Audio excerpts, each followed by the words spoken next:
left her drained. The Cotton Club wouldn't accept black patrons unless they were celebrities, and the white patrons weren't courteous towards the black performers either. She once recalled to the New York Times in 1981, "The Cotton Club was about flesh. The conditions were really terrible. We couldn't even use the toilet, which was for the customers." All these happenings almost derailed Lena Horne's career, but she wouldn't give up. Her work at the Cotton Club helped to take care of the bills at home, which made her mother happy. However, when Horne chalked her first success, her mother became incensed. After Horne was featured in the 1938 movie The Duke is Tops, her mother started pressuring her to link her up with some of the top Hollywood producers. She also wanted to become a star, just like her daughter at all costs. She reportedly threatened Lena to badmouth her to the press if she didn't give in to her incessant requests. Horne never spoke about her ordeal in detail, but did reveal that she had her lawyer iron out the solution, which resulted in her mother relocating to Cuba. Now that is the official report in Lena's official testimony, but Deep Throat sources have a different version. According to them, Hollywood producers who didn't like that Lena was enjoying a lucrative deal decided to pit her mother against her. Fortunately, Lena survived that ordeal by relocating her mother to Cuba, far away from the influence of the Hollywood cabal, who wanted her downfall at all costs. However, her battles were far from over. The cabal wouldn't give up until they succeeded in stunting her growth and that of her colleagues in the industry. MGM, who had signed her to a multi-year deal worth a fortune, limited her to only 2 speaking roles in their movies. This was partly because Horne refused to take on menial roles like maids and servants. Instead, the budding actress was mainly cast as a singer, stifling her growth as an actress. Some sources claim that MGM took that retrogressive step because they didn't want to offend their fans in the South. Another reason Lena was limited to singing roles was because those roles had little bearing on the plot and direction of the movie, so they could be cut from the final edit without affecting anything. Thus, though Lena starred in quite a number of movies,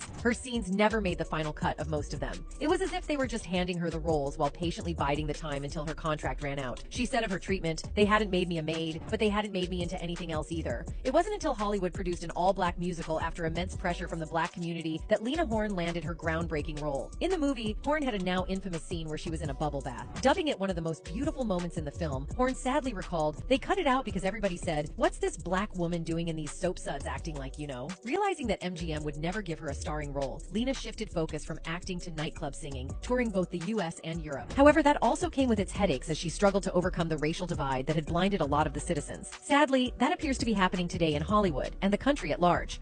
I'm hearing the same old stories and seeing the same old incidents I saw before 1960.